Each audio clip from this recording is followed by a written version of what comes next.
ปีสุดท้ายที่เฮาได้เฮียนด้วยกันปีสุดท้ายที่เฮาจะต้องจากกันผ่านการเฮียนผ่านวันเวลาจะทำให้เฮาได้รู้จักกันได้เป็นเพื่อนกันจนวัน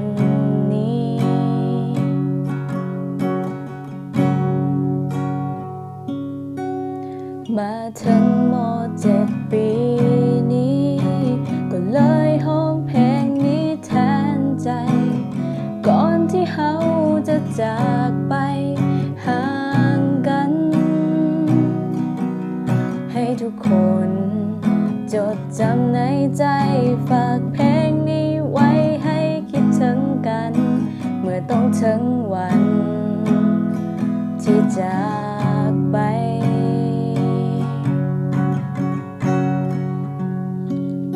ก็เลยเขียนเพลงนี้ขึ้นมาให้ทุกคนรู้ไว้ออกมาจากหัวใจของเพื่อนคนนี้ถึงจะอยู่แห่งหนใดยังคิดถึงกันทุกวินาทีจึงขอมอบเพลงนี้แด่เพื่อนทุกคน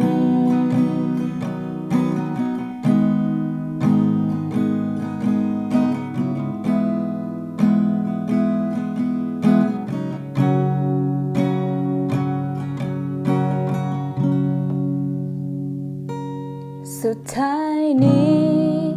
ที่อยากบอกเอาไว้ทั้งจะอย่างใดก็ยังมีคำว่าเฮาคำว่าเพื่อนในวันนี้จะบ่มีวันเก่าพวกเฮาม.7 ปีสุดท้าย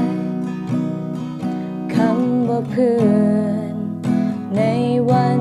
นี้จะบ่มีวันเก่าพวกเฮาม.7 ปีสุดท้ายพวกเฮาม.7 ปีสุดท้าย